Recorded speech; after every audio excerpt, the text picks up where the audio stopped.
What did Bowercrest do for me? That's easy. It gave me delusional self-confidence.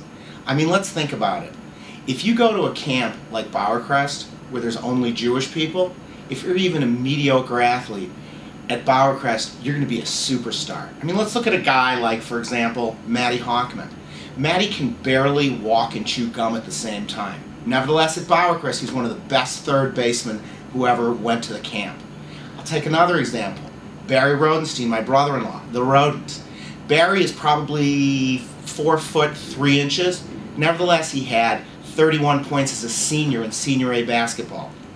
Talk about being the fastest reader in the slow reader group. So, when you talk about someone like me, who's already a fantastic athlete in his own right, when I went to Bowercrest, it wasn't surprising that I'd be a god, or that I'd get all the accolades that I did when I was at camp.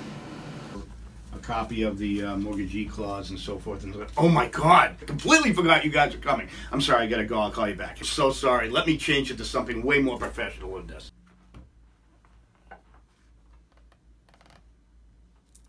Well, there are definitely things that I learned at Bowercrest that I use in my everyday workday. Okay, if that's how you want to do it. Brian, you have to draft again. 1, 2, 3. You draft as usual, usual. Camp was really known for its spirit and its songs. Everyone was always inspired by the different songs. You had your color war songs, you know, which were always great. You're the alma mater.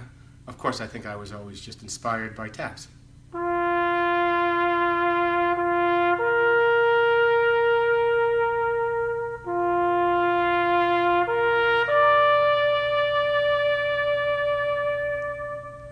Without a doubt, 1970 Waiters, of which I was one, 5 color war captains, no other Waiter group can compare to that. 5 color war captains, that makes them the best Waiter group? Well, I mean, they must have been the best campers, and they must have stayed the longest. Not to mention, we have 2 board members, one of whom became president, and the other one became treasurer. So we continue to serve the camp 50 years later. They have 2 board members. Oh, that's real. Well, that makes them the best group. They have 1 president. That's because no one else wants to do it.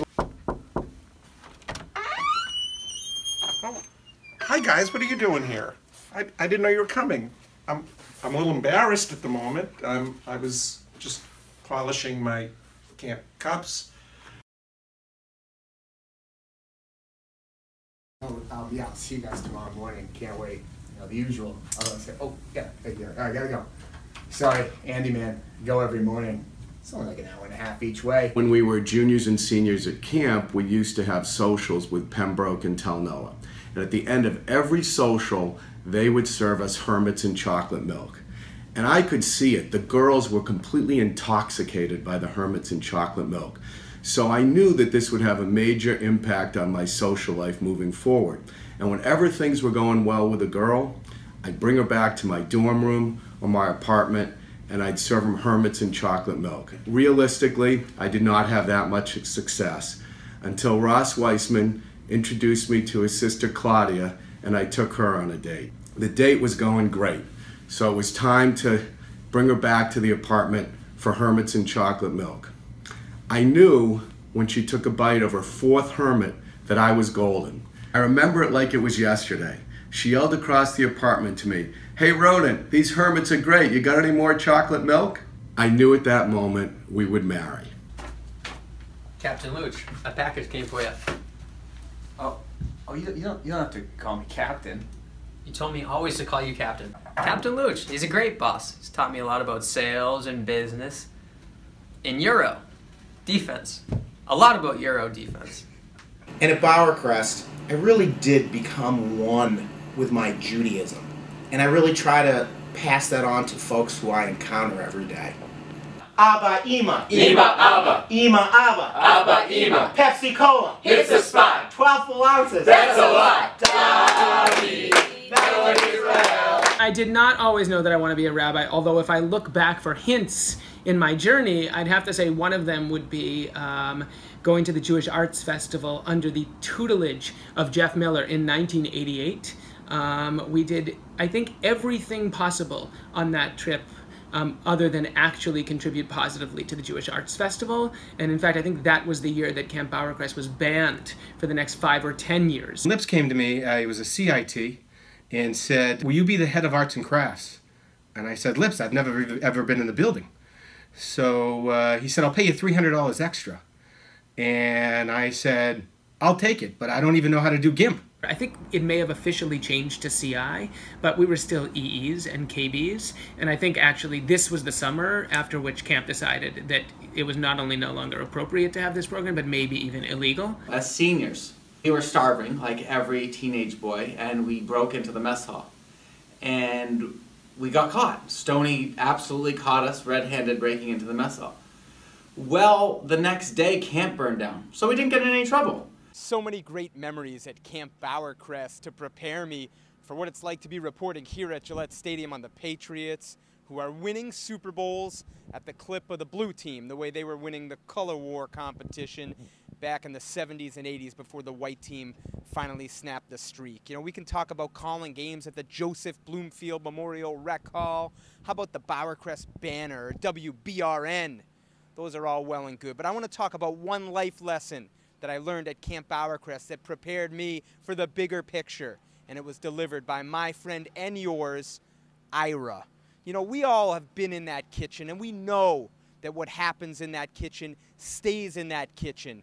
You remember filling up the pitchers with water and with punch, and when that punch needed to be stirred, you know how Ira did it. He didn't go grab a stirrer. He raised up the sleeve of his arm, and he dipped it right into the punch. A life lesson: when you need to stir the punch, don't be afraid to use your arm. Favorite camp memory? Memory is a weird word, so I like to think like it maybe hasn't happened yet. I mean, maybe it's, you know, you get a call like a month, you know, July-ish, and they're like, we need you, and you're like, oh, cool, for what? Well, you know what, and you know, I'm all ready, you know, and you know, maybe I'm leading a team of maybe like 100 Jewish boys in a competition, probably like a week-long one. And you know, to victory. That's my favorite camp memory. That's it, right? Actually, when I won Color War as a captain. And he did say, if I do a great job, one day I can be his lieutenant. So I think our meeting's adjourned.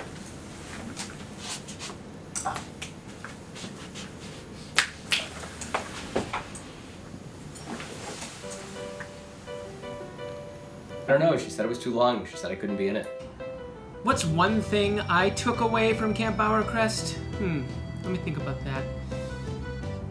Actually, excuse me for a second. Come in. Oh. I just have some papers for you to sign.